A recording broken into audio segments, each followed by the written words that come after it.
It is the ruling that shook Washington, that rattled financial markets, that sent shockwaves through every boardroom, every trading floor, and every government ministry around the world.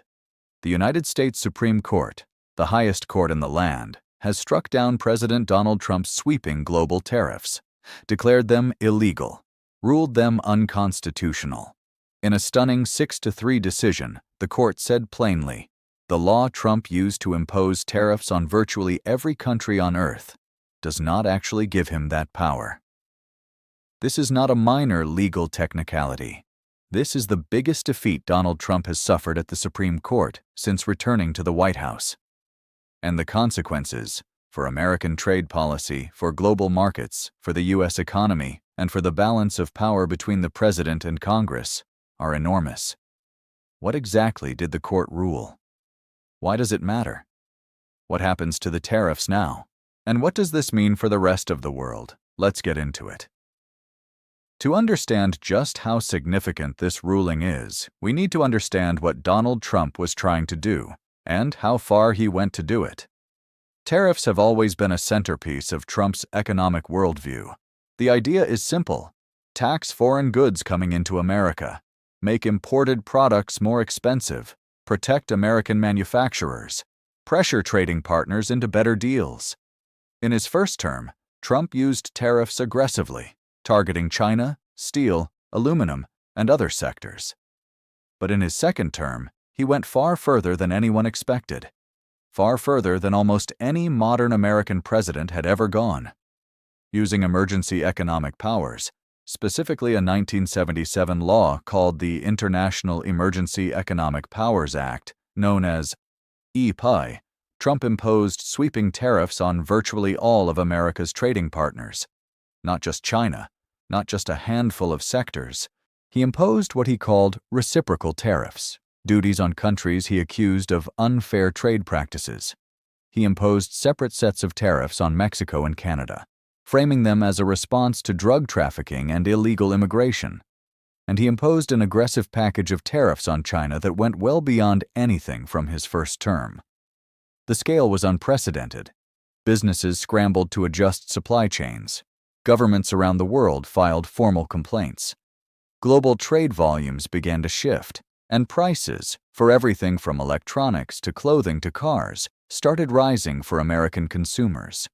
Trump justified all of it under IEEPA.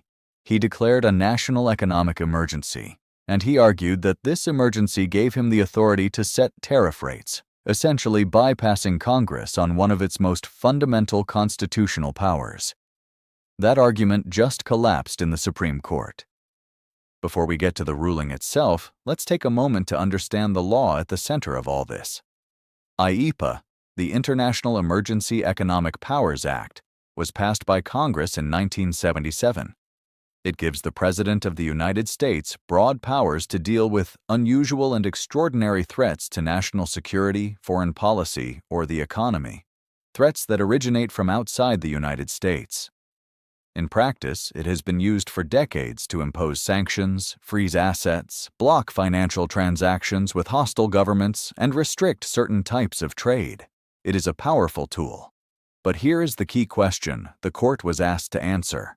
Does IEEPA give the president the power to impose tariffs? Tariffs are taxes on imported goods, and the power to impose taxes, including tariffs, is one of the most fundamental powers granted to Congress under the United States Constitution. Article 1 of the Constitution explicitly gives Congress the authority to regulate commerce with foreign nations and to impose duties on imports. Congress can, and often does, delegate some of that authority to the president. But the question is, did Congress actually do that with IEEPA? Did the 1977 law actually hand the president the power to impose sweeping tariffs on the entire world? The Supreme Court just answered that question, and the answer was no. The Supreme Court ruled 6-3 that IEEPA does not authorize the president to impose tariffs. 6 justices, 3 dissented. And in a remarkable moment, this was not a simple left versus right decision. In a court that is dominated 6-3 by conservative justices appointed by Republican presidents, 3 of those conservative justices joined all 3 liberal justices to form the majority. Chief Justice John Roberts delivered the opinion. His reasoning was direct and constitutional. He noted that IEEPA contains no reference to tariffs or duties whatsoever. The law talks about blocking transactions, freezing assets, restricting certain financial flows, but it never specifically mentions tariffs, and that, the court found, is decisive.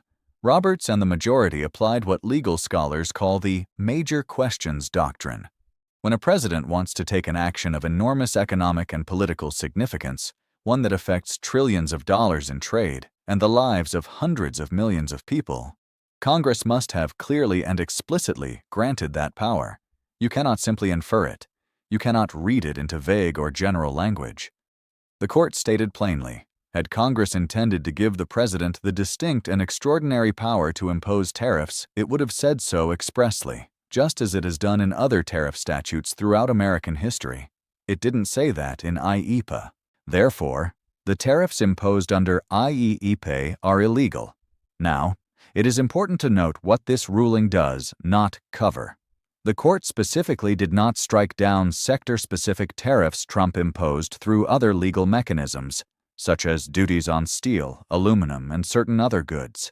Those remain in place for now, and several government investigations that could lead to additional sector-specific tariffs are still ongoing.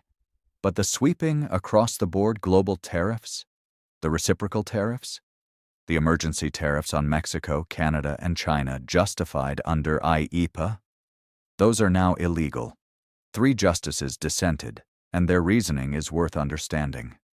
Conservative justices Brett Kavanaugh, Clarence Thomas, and Samuel Alito voted to uphold the tariffs. Their position, broadly, was that IEEPA's language, which gives the president broad powers to deal with economic emergencies, is wide enough to include tariffs. They argued that the president has historically been given wide deference in matters of foreign economic policy and national security, and they expressed concern that the ruling effectively limits the executive branch's ability to respond quickly and decisively to economic threats from abroad. This is not an unreasonable position from a legal standpoint, and it explains why this case was genuinely contested. But the majority disagreed, and in America's constitutional system, majority wins. The White House had been bracing for this outcome. Reports indicate that the administration had already been preparing contingency plans in the event of an unfavorable ruling. And the reaction from markets was immediate. Financial markets rallied sharply on the news. Stocks climbed. Investor sentiment surged. Traders celebrated what they saw as the removal of a major source of economic uncertainty. But not everyone was celebrating. KPMG's chief economist Diane Swank offered a sharp warning. She noted that tariffs ruled illegal can be rapidly reinstated through other legal levers, and that the financial market rally was premature. She's right to be cautious, because the White House has options.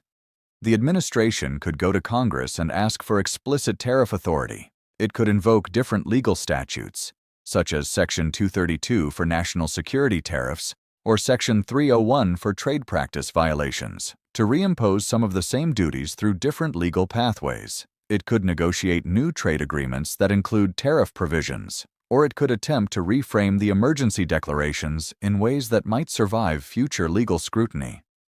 Trump has never been someone who simply accepts defeat and moves on. The tariff agenda is not dead, but the specific legal foundation it was built on has just been demolished. Now let's zoom out, because the implications of this ruling extend far beyond Washington. For countries around the world that have been living under the shadow of Trump's tariffs, this ruling is significant news. Countries in the European Union had been hit with reciprocal tariffs they considered deeply unfair. Canada and Mexico had been targeted with emergency tariffs justified under IEEPA. China had faced an escalating tariff war that went well beyond what any previous administration had imposed. Dozens of smaller economies had been caught up in blanket tariff packages they had little power to resist. Now, technically, the legal basis for many of those tariffs has been removed. But, technically, is doing a lot of work in that sentence, because the practical situation is complex. Some tariffs may have already been paid. Refunds or adjustments could be complicated. Trade deals that were negotiated because of the tariff pressure, where countries made concessions to get relief, now face uncertainty about what the baseline actually is.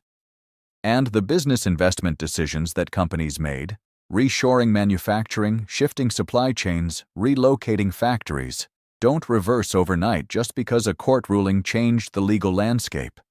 The economic disruption caused by 2+ years of tariff uncertainty doesn't simply evaporate.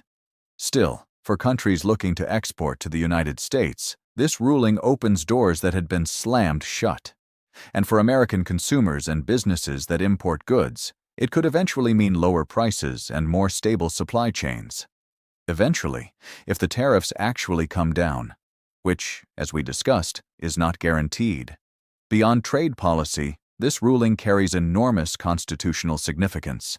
It is fundamentally a ruling about the separation of powers, about the limits of presidential authority, about what an emergency actually means, and whether declaring an emergency gives a president unlimited economic power. The Trump administration's use of IEEPA was aggressive in ways that went well beyond any previous president. Previous administrations used IEEPA for targeted sanctions, freezing specific assets, blocking specific transactions. Trump used it as a general-purpose tariff cannon aimed at the entire global trading system. The Supreme Court has now drawn a clear line. Emergency powers are real. They are broad, but they have limits. And those limits matter, not just for tariffs, but for the entire framework of how far executive power can stretch in the name of emergency. This ruling will be cited in courts for years, perhaps decades, whenever a president attempts to use emergency economic powers in sweeping, unprecedented ways. It is a significant constitutional moment. And the fact that it came from a conservative majority court, a court stacked with justices who generally favor executive authority and were largely appointed by Republican presidents, makes it even more striking. So, practically speaking, what happens now? The tariffs imposed under IEEPA are now ruled illegal. Lower courts had already blocked many of them, and those rulings are now confirmed by the Supreme Court. The government cannot continue collecting these specific tariffs under the IEEPA authority. Sector tariffs remain tariffs on steel, aluminum, and other goods imposed through separate legal mechanisms are not affected by this ruling. Those remain in force.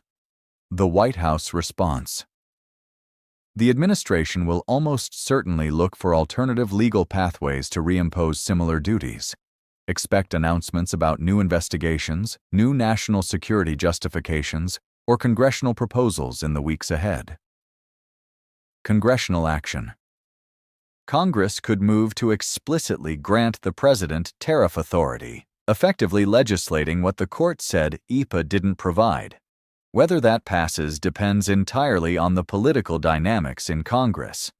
Market adjustment markets have already begun adjusting. But as economist Swank warned, the rally may be premature. Until it is clear what the White House does next, real uncertainty remains. Trading partners will be watching closely. Some may accelerate ongoing trade negotiations. Others may hold back, waiting to see whether the tariffs come back through a different legal door. This story is not over. The United States Supreme Court has delivered Donald Trump his biggest legal defeat since returning to the White House. A conservative majority court, in a 6-3 ruling, has declared his sweeping global tariffs illegal. It has said plainly that the emergency law he relied on does not give a president the power to tax the entire world's exports to America. It has drawn a constitutional line between emergency powers and unlimited economic authority. And it has reminded us, in one of the most important trade policy moments in modern American history, that in the United States, even the most powerful president is subject to the law. But this is not a simple ending. The tariff agenda is not dead. The administration has tools, it has options, it has motivation.